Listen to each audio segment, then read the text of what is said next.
Now, to help us better understand how we can have an equilibrium like this where there is a very uneven distribution, or where it seems like one side is much more heavily favored than the other, what I'm going to do is I'm going to tell you a little story about this baby lion that once existed on the plains of Africa, right?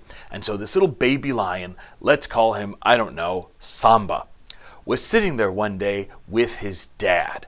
And he's asking his dad, the leader of the lion pride, he's asking him, hey dad, why don't we always hunt wildebeest? Wildebeest are delicious. And so imagine, if you will, that here we have our little baby lion, right? And Samba sitting there going, but wildebeest are so yummy. Let's just hunt wildebeest all the time.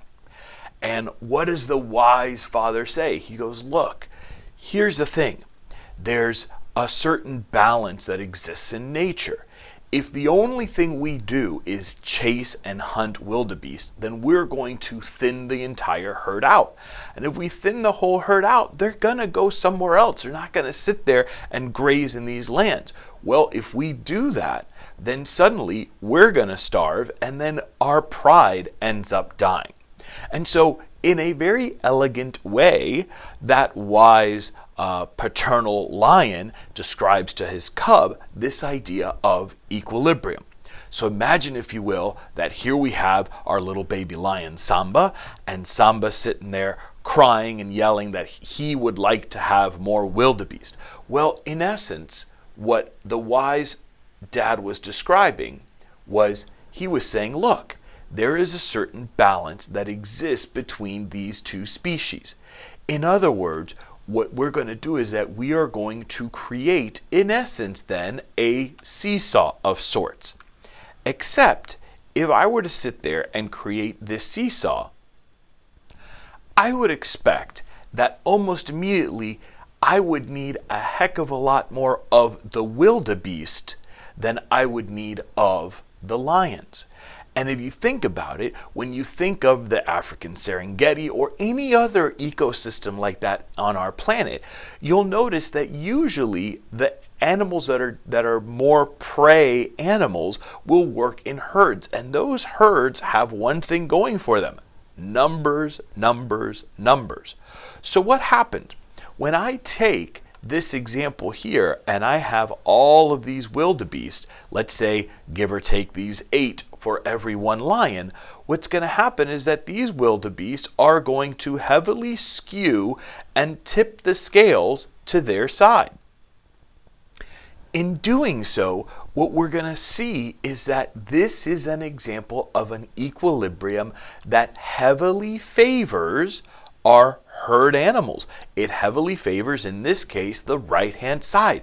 We need a lot more of my wildebeest than we have of actual lions, right? Now, does that mean that even though it's an uneven relationship or an uneven equilibrium, that an equilibrium doesn't exist? And the answer is, of course not.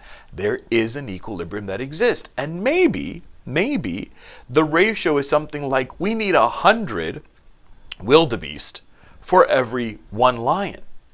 Well, let's stop and think about that. If, let's say, that there's a herd that has 2,000 wildebeest in it, then you could kind of sit there and be like, yeah, that could probably support a pride of, give or take, 20 lions.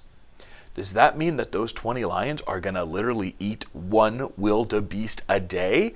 Chances are probably not.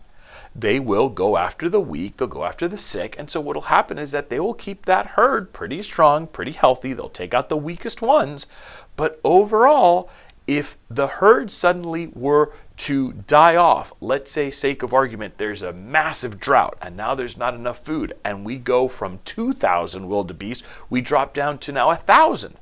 Well, my guess is, what are the 1,000 wildebeest that are going to be left? Those are probably the toughest, strongest, and fastest of the entire herd. What's going to happen to the lion's ability to hunt those? It's probably going to decrease as well.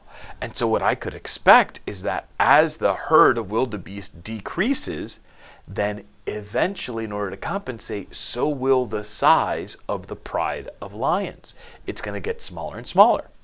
Well, let's do it the opposite way. What happens if, let's say, there was a lot of rain during the rainy season and the herds just blossomed and they went from 2,000 to 4,000? Well, now my guess is that, yeah, you have a lot of stronger wildebeest, but you're also going to have more wildebeest that are older, slower, sicker, etc., etc. So that means that eventually the lion pride is going to catch up, and maybe the lion pride will grow to about 40 lions. Now, what does that mean? Well, this whole time I was creating some type of balance or some type of equilibrium between my pride of lions and my wildebeest. And in essence, what I said was that equilibrium was established when the following ratio, what I've drawn here, is held.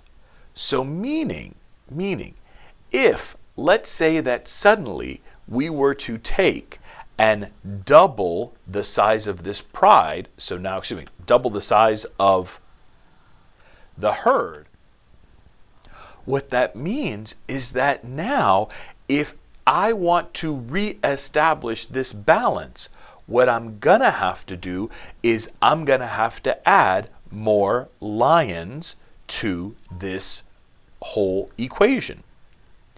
Because without more lions, what's going to happen? Now I have so many wildebeest that unless the number of lions goes up, so if let's say that these lions here just never existed, then what will occur is that now my balance is going to go completely out of whack. And what I'm going to find is that instead of it having a ratio that looks something like this, now this is going to skew heavily towards my wildebeest. And if it skews so heavily towards my wildebeest, now my equilibrium or my balance is going to be undone. What does this mean from a practical perspective? Well, let's say that we sat there and we poached out all of the lions. So in other words, we got rid of the lion pride. Well, now, without any more lions, that means that the wildebeest are free to do what they want, and there's no one there to cull their numbers, to thin the herd, so to speak. So what do? They start eating the grass, and they eat the grass, and they eat the grass, and they eat the grass, and the grass, and eventually, guess what? There's no more grass. And now that there's no more grass, what's going to happen? The herd starts to starve and die off. And if they cannot find another source of nutrition, then eventually we will have broken the equilibrium and all of our wildebeest will end up disappearing. And the equilibrium will be broken. However, this is not typically what is going to occur. Instead, what we usually see is that in order to maintain the equilibrium, we're going to actually have the other side of the equation try to keep up or maintain with what's occurring. So if we had normally one lion when there were fewer wildebeest, now as we introduce more wildebeest and you have a greater number to work with, now we end up seeing that we'll have 2 lions that we're going to be playing with. And this is the entire beauty behind equilibrium. We're constantly moving back and forth to maintain and establish a certain ratio between one side of the equation and the other side of the equation. And that equation could be reactants versus products, or as we just did now, between lions and our wildebeest. So we take it one step at a time, one tick at a talk, and you'll be there in virtually no time.